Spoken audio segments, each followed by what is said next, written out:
Hello everyone and welcome back to TowerGate. It is Monday, day 305, January the 8th, 2017. Today's TowerGate video will be the most important TowerGate video I've ever done because of what we're going to learn today. You know, I talk a lot about flashpoints and I compare a lot of the flashpoints we've had in this TowerGate story to what we saw in Watergate. You know, in Watergate, it was several major flashpoints. One of them major flashpoints was when they discovered that Nixon had a private taping system in the White House. Then, of course, he fired the special counsel, the special prosecutor, Archibald Cox. That was known as the Midnight Massacre. Then, of course, we had John Dean, who finally rolled and dropped the dime on everyone, brought down 22 people, including 2 attorneys general. Today, we are going to discover a flashpoint here in the TowerGate story. We've had a couple major flashpoints so far. Of course, we learned about the dossier. That was a major flashpoint. We learned that the Rotten Reverend Clinton campaign paid for the dossier. It was behind the dossier. We've had a couple other flashpoints, but today I'm going to drop the bomb on you. Strap yourself in, because 30 minutes from now, you're going to understand a lot more about the backstory for the surveillance, how it came about, and you're going to discover that just like in Watergate, we had the silent hero. Deep Throat turned out to be Mark Felt, Deputy Director of the FBI. Today, I will happily be able to expose to you the silent heroes, and there are, well, one silent hero and one hero we all know about, who really stopped the deep state coup. This is going to blow your mind. So strap yourself in, friends. Get yourself a drink, some popcorn, whatever you need. Kick back and soak all this in. Don't suck anything in. Soak some things in. Don't suck anything in. That's not good. It's not good. Don't want to get fluid in your lungs. But we must wet the whistle and prepare the mind for what you are about to receive, my friends. An article that has recently appeared on various sites has exposed one of the greatest revelations of the past 18 months. The article is called Operation Condor, taken from the title of the movie 3 Days of the Condor, which starred Robert Redford, one of my favorite films, and also a favorite of the lovely and talented Maura. If you have not seen 3 Days of the Condor, I highly recommend you watch it. It's a great flick. One of my favorites. The article reveals how a deep state high-level operator exposed and stopped the deep state coup, and it finally reveals the backstory to why Trump tweeted out that he had just learned that he had been wiretapped by the Obama administration. Now this gets heavy in content and intrigue, so stay with me. The full title of this article is Operation Condor: How NSA Director Mike Rogers Saved the United States from a Massive Constitutional Crisis. Let me explain something to you about the NSA. The NSA is essentially under or part of the Department of the Navy. It is a military branch. The head of the NSA is always a Navy admiral. The people who conduct all the operations, most of the people there that work at the NSA are military officers. They are military. The NSA is the military. And so if the CIA or the FBI, if they want to surveil somebody, the surveillance, the physical action of doing the surveillance and that type of thing, the technical part of that is done by the NSA. They are the technical division of our intelligence community. They do the actual pushing the buttons and the switches and flipping the switches and all that actually does the physical surveillance, wiretapping, monitoring, and all of this. And the head of the NSA is a Navy admiral, and this particular Navy admiral we're speaking of now is Admiral Mike Rogers, who assumed his post in, I believe, February of 2014. This story is an expose on how the DOJ, National Security Division, and the FBI were weaponized to orchestrate a deep state coup. First, let's identify a couple terms we're going to be using. You've heard the term SCIF, S-C-I-F. A SCIF is defined as a sensitive, compartmented information facility. Sensitive, compartmented information facility. SCIF. It is a place where intelligence is compartmentalized and put into one place and held, stored, retrieved, or what have you. And it can exist within any of these departments of the government. As most of you know, when intelligence agencies and even police departments conduct investigations, they compartmentalize everything. So you may have 20, 30, 50, 100, 500 individuals working on a case and conducting some sort of intelligence operations. But these individuals operating, working on these things will only be told what they need to know specifically about what they are doing. They'll have no idea what 50 or 100 or 200 other people are doing. Everybody only knows what they know and only does what they've been told to do. They don't understand the wide scale of everything that they're doing. They only know that they're told to do this. Someone else is told to do this. Someone else is told to do this.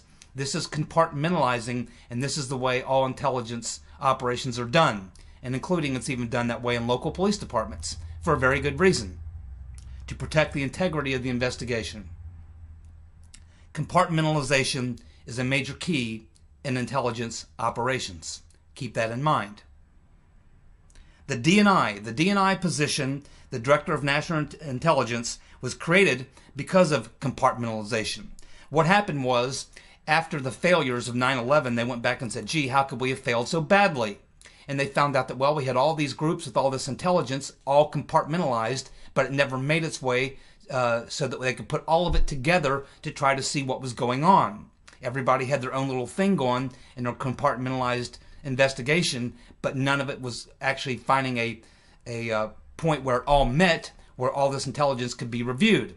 And they figured this was one of the failures of 9/11. So what they did was they created a new cabinet-level position, the D&I, Director of National Intelligence. James Clapper became the first Director of National Intelligence. It was his job to make sure that all these compartmentalized pieces of intelligence would all flow to him, the D&I, so that he could then look at all these different pieces of compartmentalized intelligence, put them all together, and hopefully see something that might prevent another terrorist attack or something else. So that is what we need to keep in mind as we're moving through this conversation about what a SCIF is, what the D&I, who he is, why he exists, how that all came about, and generally understanding the concept of compartmentalization. Now, the oversight of the compartmented intelligence falls to a very select group of people you've probably heard about, called the Gang of Eight. Well, who are the Gang of Eight? Well, the Gang of Eight, they are the only people who can look at compartmentalized intelligence. And they are put together by the, essentially what makes up the Gang of Eight is the two top-ranking people on the House Intelligence Committee.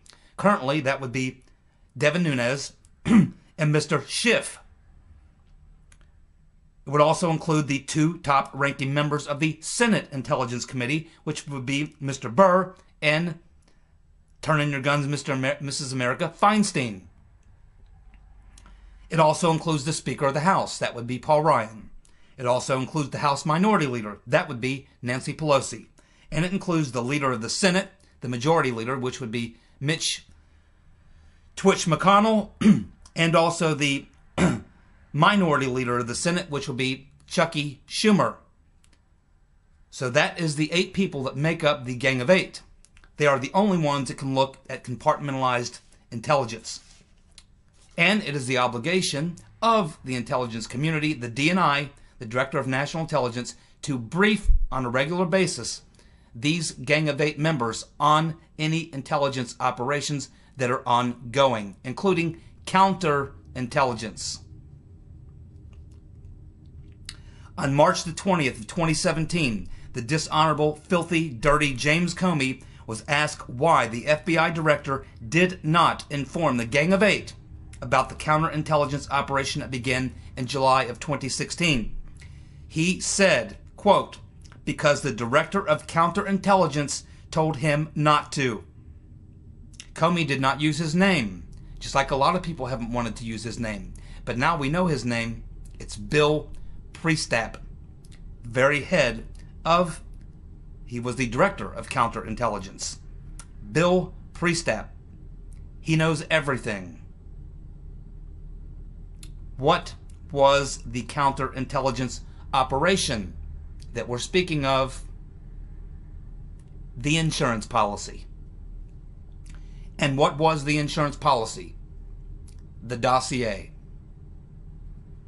In 2015, Silly Sally Yates blocked the Inspector General, Michael Horowitz, the custodian, from obtaining information from the Department of Justice National Security Division when she presented Horowitz with a 58-page legal explanation of why he was not authorized to seek any information from the DOJ National Security Division. Her legal document stated Horowitz can look into the DOJ, but not the National Security Division, which exists within the DOJ, which is where all these things were being run out of, as we will soon learn.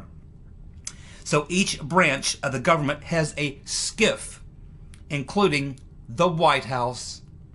The White House SCIF would include the Presidential Daily Briefing, known as a PDB. It is made up of intel from the NSA, the FBI, the DOJ, the DOD, the CIA, and the State Department. Where the rotten Reverend Clinton was running the show. Traditionally, only the president and one or two other people would have access to the president's daily briefing, the PDB. But under Obama, the Long Mac Daddy, that was expanded to over 30 people getting access to the presidential daily briefing. That would include the Deputy Secretary of Defense, Evelyn Farkas. Evelyn Farkas, who likely is the person that Mary Jacoby, wife of Glenn Simpson of Fusion GPS, met with when she visited the White House 1 week before Fusion GPS was hired by the Clinton campaign. Farkas would have seen the presidential daily briefing, where Steele's memos were likely included in the intelligence reports. So, with dozens of people getting all that intel from the PDB, the info in the briefing from Steele's memos would have been there, which is what gave Rice, Power, Rhodes, and the others the reason to request surveillance and unmasking. It is likely that this is what Devin Nunes saw when he went to the White House SCIF to view the intel on March 22nd, 2017, and it's why they had to try to kick him off that committee. He's back now in a big way, though, but for 10 months, he had to sit back in the shadows because of what he saw and what he knew. That is when Devin Nunes told us that what he saw was, quote, not related to Russia or the FBI Russian counter-intel operation, unquote. Rather, what he saw was unmasked conversations from Trump and his transition team. As many of you may remember, NSA Director Mike Rogers went to visit Trump at Trump Tower without permission from his boss, James Clapper. The next day, Trump moved his entire transition team out of Trump Tower to his hotel in Bedminster, New Jersey. We can now be 99% sure that Rogers told Trump he and his team were being surveilled and Trump Tower was wired for sound. We've suspected for a very long time that when Mike Rogers went over to visit Trump alone, without asking his boss or getting permission from anyone, that it's likely that he was the one that tipped Trump off and said, hey, you guys are being listened to. You better be careful.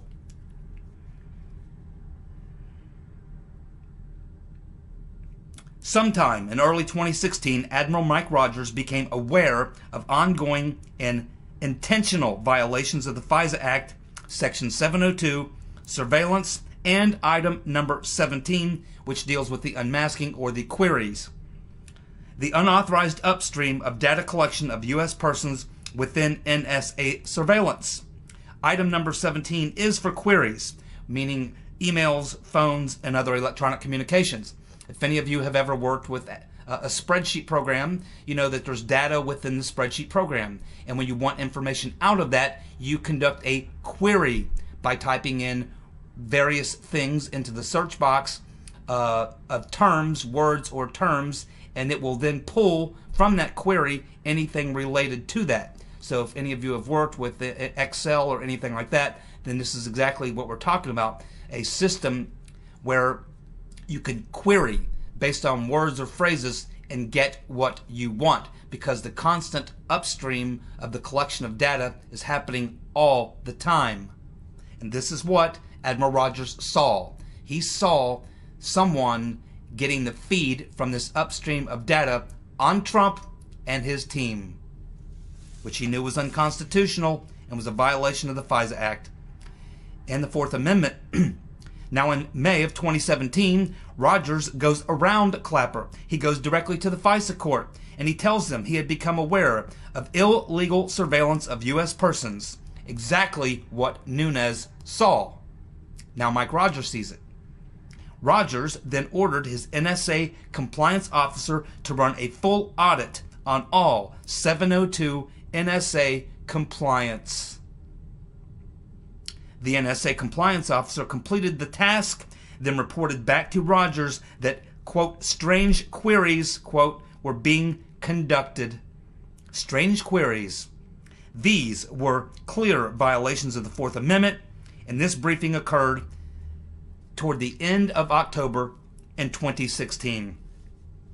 Admiral Rogers then directed the queries to be stopped. He then reported to the activity to the DOJ and then went back to the FISA court. So this tells us that Rogers discovered this. He directed his compliance officer to look at it. He got back to Admiral Rogers and said, yeah, you're right, sir. These queries are, there's something wrong here. This shouldn't be happening.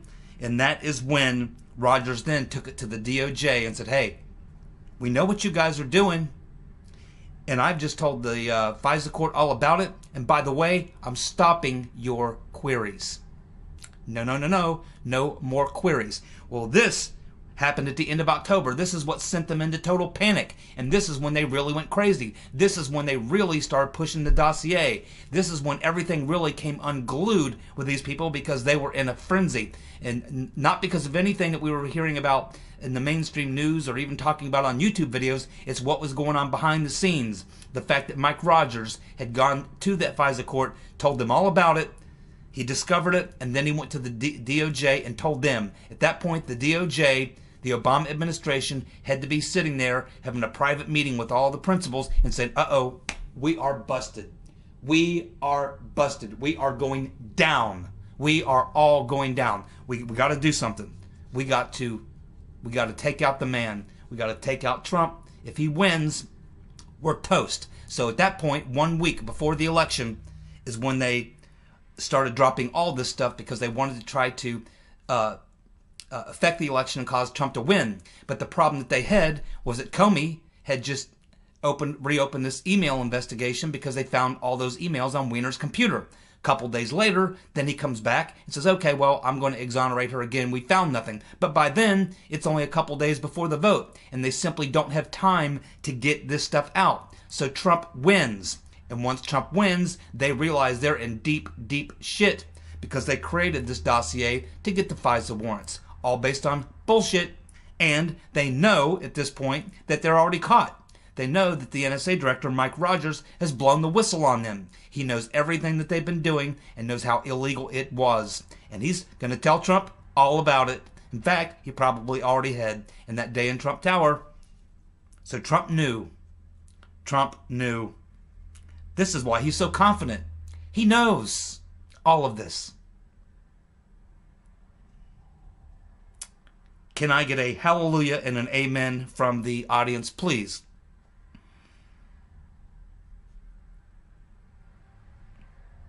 immediately afterwards. And also, keep in mind, what Rogers did is he stopped those queries. He put a stop to it. Remember, he's the man. He's the NSA director. He's the guy that directs it. He said, stop it. Those queries you've been doing, no more. So this also, not only was the Obama administration exposed for the crime they were committing, but now they were cut off. No more goodies for them. No more deep intel. No more surveillance. No more unmasking. None of it. Immediately afterwards, the DOJ, the National Security Division head, the man that signed the warrants and approved the queries, resigns very quietly. His name is John P. Carlin. Mr. Carlin, you're going to jail. As soon as Rogers stopped the queries, Mr. Carlin goes, uh-oh, we're busted. Hey guys, see ya. I'm going to work for a law firm. See y'all. That won't work, Mr. Carlin. That will not work. You're going to jail. Then, at the end of October 2017, the Washington Post reported that DNI Clapper recommended that NSA Director Mike Rogers be removed from his position. So as soon as Rogers cuts off the queries, goes to the FISA court, tells the DOJ, his boss, Clapper, recommends that he be fired. Backing Clapper was the head of the Pentagon and the heads of the CIA and FBI, DOJ, and FBI counter intel, all 100% behind the recommendation that Rogers be fired. The final recommendation was delivered to the White House and was made by Defense Secretary Ashton Carter and DNI James Clapper. On March the 4th, 2017, Trump tweeted, quote, "Is it legal for a sitting president to be wiretapping a race for president prior to an election?" Unquote. The FBI counterintelligence unit was monitoring Trump through FISA 702 and 17 being the query, upstream surveillance, sending that to the DOJ, the National Security Division, where it was kept in compartmentalization.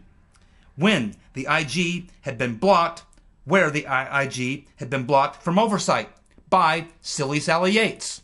So they were taking all this compartmentalized intelligence they were getting, they were locking it up within the DOJ NSD, the National Security Division, where the Inspector General was blocked or anyone else blocked from being able to see it, except Mike Rogers, because he's the guy that does it. It's the NSA who does it. They couldn't hide it from him. And when he discovered it, he blew the whistle on them. The information collected from the surveillance was being used along with the memos from Fusion GPS and Christopher Steele to create the Russian narrative and to obtain the FISA warrants.